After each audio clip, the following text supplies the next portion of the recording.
If you'd like to be part of a community of like-minded historical enthusiasts, join the official Armchair Historian Discord, link below.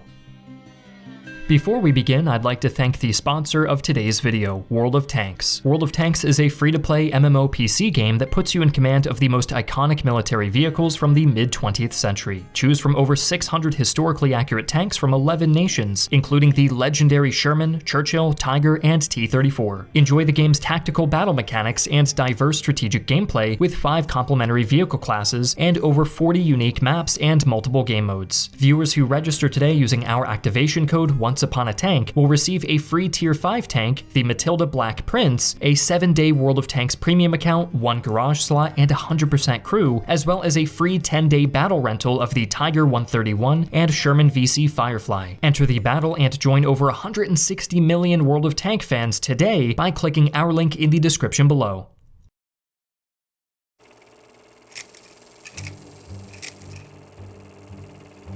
February 1915 saw First Lord of the Admiralty Winston Churchill convene the Landship Committee, a collection of naval officers, politicians, and engineers dedicated to finding a way to break the stalemate of the Western Front.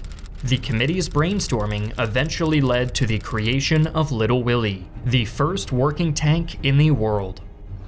Little more than a proof of concept, Willie was a metal pillbox on tracks that had a difficult time traversing trenches and rough terrain. The very thing the Landship Committee needed to do.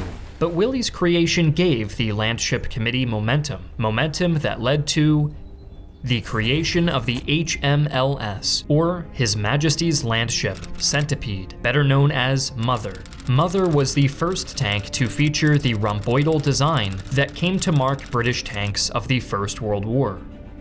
And at field testing in January of 1915, Mother easily conquered trenches, elevation, swampy terrain, and any other challenges that the Landship Committee threw its way. The British Army ordered 100 of the new vehicles in February 1916, calling their new weapon a tank for the first time. The Tank Mark I was little different from Mother, featuring the same rhomboidal chassis and integrating 2 6-pounder guns inside sponsons. During production, however, it was discovered that there were not adequate supplies of 6-pounder guns, leaving half of the Mark I tanks to be armed with additional machine guns in their sponsons instead. The half that received the 6-pounders would be dubbed male tanks, while those with the machine guns were considered female. Tanks of both sexes saw action from the Western Front to the sands of Gaza, ushering in the era of armored combat across the globe. As the war continued, British designers were not content to sit on their laurels, innovating new iterations of tanks to bash the Boche harder. The Mark V was the first tank in the series to require only 1 driver, whereas previous models required a full crew of 4 to maneuver around the battlefield. A rear cab was also added for the tank's commander to survey the battlefield, as well as a rear machine gun for close-in defense. But for all its progress, the early Mark V had a potentially fatal flaw. Poor ventilation led to instances of carbon monoxide poisoning, as the crew choked on the fumes of their engine. Despite its difficulties, the Mark V saw action throughout the final battles of the First World War and was deployed in the interwar years by White forces during the Russian Civil War.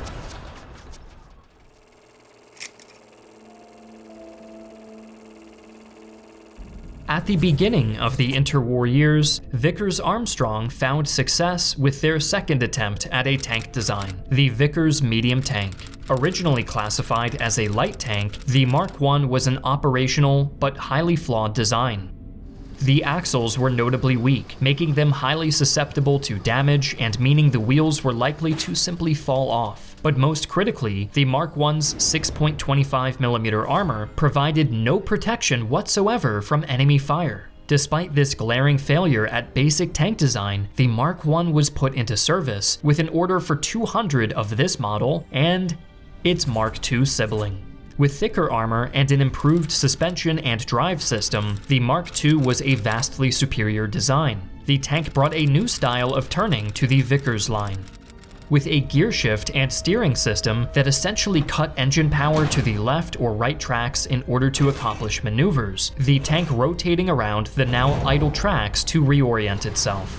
Both the Mark II and its Mark I sibling were phased out of service by 1938, but managed to squeeze in some action in the Moment campaign of 1935, as the British sought to end a campaign of banditry by indigenous tribes of modern-day Pakistan.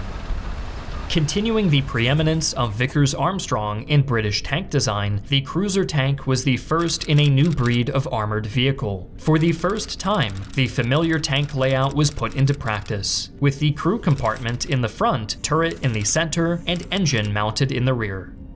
Designed to War Department specifications requiring it to be simple in layout and cheap in construction, the 6-man cruiser tank Mark I brought the never-before-seen addition to a fully motorized turret. No longer was the tank's aim dependent on manpower.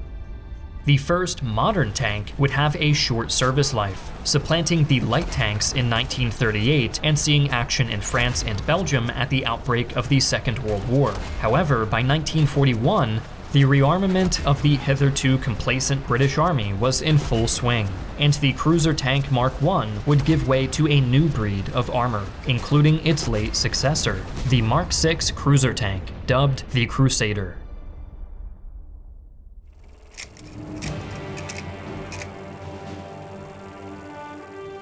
Much heavier than its contemporaries, the Crusader featured a double-hull armored-in plate between 40 to 51mm thick, and depending on the specimen brought a 2 to 6 pound gun onto the field. The Crusader saw extensive action in North Africa, providing the backbone of Britain's armor in the decisive battles of El Alamein and Tobruk, despite revealing itself to be something of a finicky machine in desert conditions, earning a reputation for unreliability. 5,300 of these temperamental tracked terrors were built from 1941 to 1949, and at time of writing, 21 rest in museums and private collections around the globe. The Crusader was the product of Britain's Grand Rearmament campaign, a campaign that began after the disastrous defense of France. A late addition to the British tank lineup, the Mark VIII Cromwell roared onto the scene during Operation Overlord, fighting to liberate Europe from Nazi occupation. Armed with a 75mm main gun and sporting 100mm thick armor, the Cromwell was faster, better armed, and more durable than the American Shermans that rolled into the fray alongside it. Though tank to tank, it was found to be inferior to the Tigers and Panthers the Nazis deployed. The tank wouldn't rest after victory in Europe, however, as Cromwell's joined the British elements of the UN forces in Korea, and the tank would serve as a basis for later British tank designs, finally entering retirement in 1955 after 11 years on the battlefield.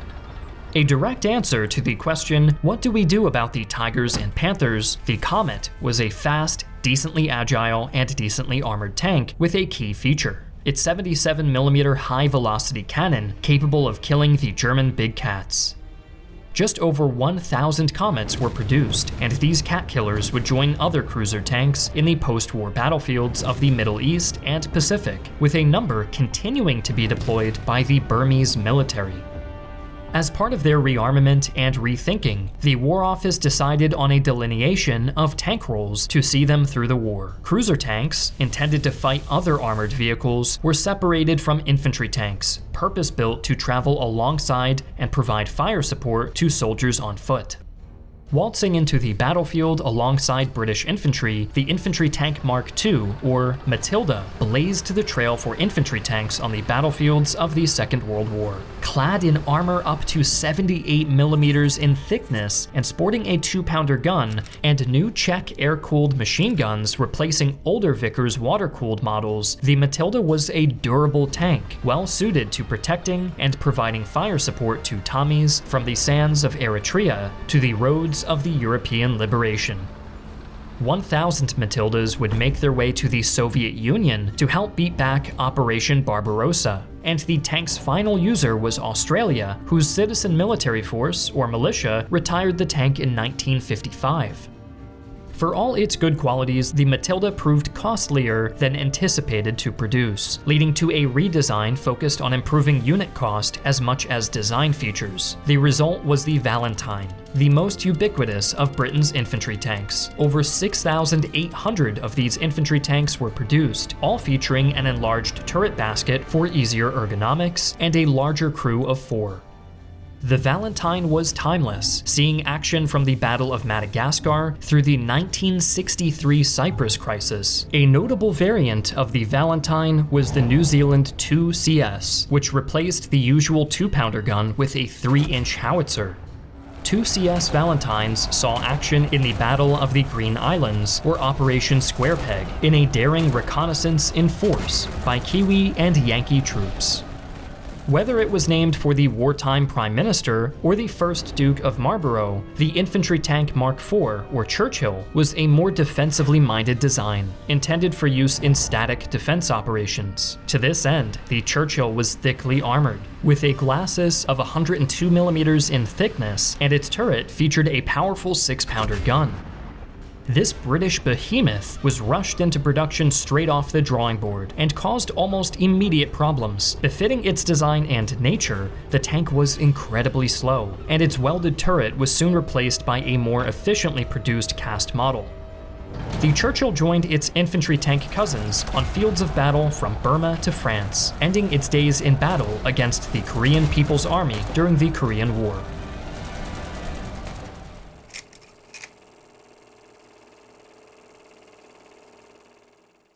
Our first Cold War-era design and direct descendant of the Comet, the Centurion tank, was built to be the next generation cat killer, ready to go toe-to-toe with the finest of the Panzers. Unfortunately, it rolled onto the field of battle in 1945, too late to fulfill its intended purpose. Armed with either a 17 or 20-pounder main cannon and armored up to 152mm thick, the Centurion sure would have given the Tigers and Panthers a challenge. Despite showing up too late for its first war, the Centurion remains in service today, and over its career has been exported to India, Pakistan, Israel, Sweden, Denmark, and Austria, among others. The end of the Second World War did not mean the end of Britain having to counter armored threats. The dawn of the Cold War meant the War Office shifting its focus from cat killing to breaking the metal fists of the Soviet bear. To this end, a new cruiser-style tank was deployed in 1967, the Chieftain. The Chieftain sported a 120mm main gun and turret armor 350mm thick. 1,896 Chieftains have been built to date, with 960 sold on the international arms market. The majority of these were bought by Iran, who fielded them against Iraq in their conflict from 1980 to 1988.